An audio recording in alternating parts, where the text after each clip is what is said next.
Vijayanagar colony division BRS president Abhishek కు కాంగ్రెస్ నేత ఫిరోజ్ ఖాన్ అనుచరుల నుండి బెదిరింపులు వస్తున్నాయని అభిషేక్ ఆందోళన వ్యక్తం చేశారు. పార్టీ మారి కాంగ్రెస్లో చేరాలని లేనిపక్షంలో విజయనగర్ కాలనీలో అభిషేక్ నిర్మిస్తున్న నిర్మాణాలను అధికారుల అండదండలతో ధ్వంసం చేయిస్తామని పలుమార్లు బెదిరింపు కాల్స్ వచ్చినట్లు అభిషేక్ వాపోయారు. తాను నిర్మిస్తున్న భవనం కూల్చకుండా ఉండడానికి 30 లక్షలు కాంగ్రెస్ నేతలు డిమాండ్ చేసినట్లు అభిషేక్ ఆరోపించారు. అభిషేక్ కు మద్దతుగా ఎంఎం నాంపల్లి ఎమ్మెల్యే మాజీద్ హుస్సేన్ నిలబడ్డారు. ఇల్లు కూల్చేందుకు వచ్చిన జీహెచ్ఎంసీ అధికారులతో మాట్లాడి వారిని పంపించి వేశారు. బెదిరింపులకు పాల్పడిన వారిపై చర్యలు తీసుకోవాలని అభిషేక్ మెహదీపట్నం పోలీస్ स्टेशनలో ఫిర్యాదు చేశారు. आज सुबह में मुझे विजयनगर कॉलोनी से एक कॉल आया था कि यहाँ पर विजिलेंस के ऑफिसर सील करने आए हैं, एक बिल्डिंग को सील करने आए हैं। बिल्कुल हमें कभी भी कोई इलीगल बिल्डिंग पे कभी कोई एतराज ना था ना कभी रहेगा। अगर जीएचएमसी या गवर्नमेंट के कोई अहदेदार किसी भी बिल्डिंग पे अपने तरफ से due process of law follow करते अगर कोई काम करते हमें कोई प्रोसेस नहीं होगा, हमें कोई प्रॉब्लम नहीं होगा।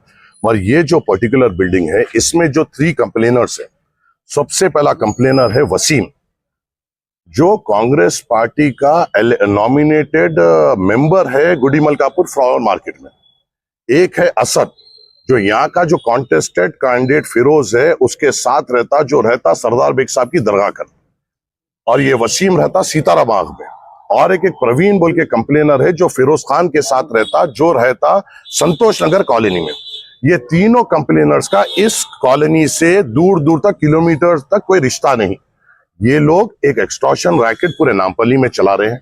इससे पहले भी जब आसिफ नगर पीएस का ये झड़प हुई थी, मैं बार बार लोगों को चीख कर कहा कि ये लोग इन राइटिंग कंप्लेन डाल रहे हैं और यहाँ पे एक एक्सटॉर्शन रैकेट चला रहे हैं और बिल्डिंग्स के ओनर्स को सता रहे हैं। मेरी आपसे, आपके जरिए से पूरे बिल्डिंग ओनर से ये गुजारिश, अगर कोई भी आपको एक्सटॉर्ट करने की कोशिश कर रहा है, आप प्लीज मेरे पास आइए, मैं आपके साथ ठहरूंगा, इर्रेस्पेक्टिव ऑफ हिंदू मुस्लिम या कुछ भी हो। फिरोज को शर्म आनी चाहिए कि आज वो एक हिंदू का घर तोड़ा रहा है। ये वही हिंदू कम्युनिटी है जो उसके साथ एक साथ इलेक्शन में ठहरी हुई थी, और आज वही कम्युनिटी के जो लोग उसके साथ थे, मैं उनसे पूछता हूं क्या तुमको शर्म नहीं आती कि तुम्हारी साथ के एक भाई का पूंजी की कमाई को आज तोड़ा जा रहा है, और एक्सटॉर्शन कितना किया जा रहा है? 30 लाख रुपए का वीडियोस है।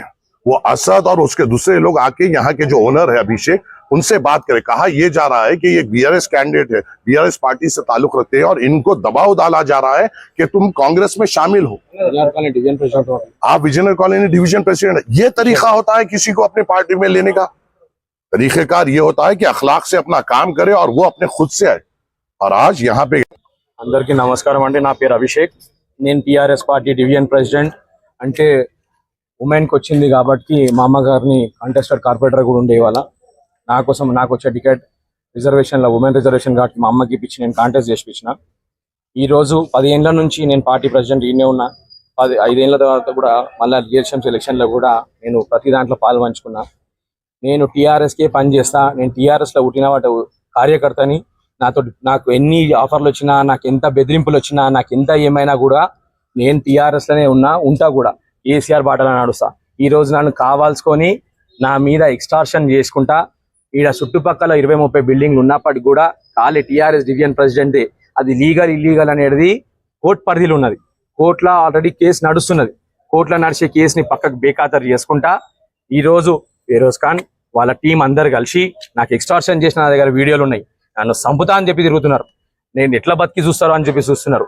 అట్లాంటి టైంలల్లా నేను ఎంతో మందిని అప్రోచ్ అయినప్పుడు అందరు ఒకటే మాట చెప్పినారు, ఎమ్మెల్యే సాబ్కి మాట్లాడదాం, ఒకసారి అడుగుదామని. ఒక ఫోన్ కాల్ ఎమ్మెల్యే సాబ్ ఇట్లెట్లుంది నా పరిస్థితి అని చెప్తే ఏమన్నారు, నీకు ఏమైనా ఇబ్బంది అయినాడు నువ్వు ఫోన్ చేయకపోయినా వస్తాను. మేము మామూలుగా ఏదో ఇక్కడ నిల్చొని ఉన్నాను సేపట్ల. విజిలెన్స్, జిహెచ్ఎంసీ, టౌన్ ప్లానింగ్, వాళ్ళు వీళ్ళు ఎవరెవరో తెలియదు, పోలీస్ సిబ్బంది ఎంతమంది ఎట్లొస్తారు బై? ఎన్ని కడుతున్నప్పుడు లేనిది ఖాళీ టీఆర్ఎస్ వాళ్ళదే కడుతున్నప్పుడు ఎట్లొస్తారు?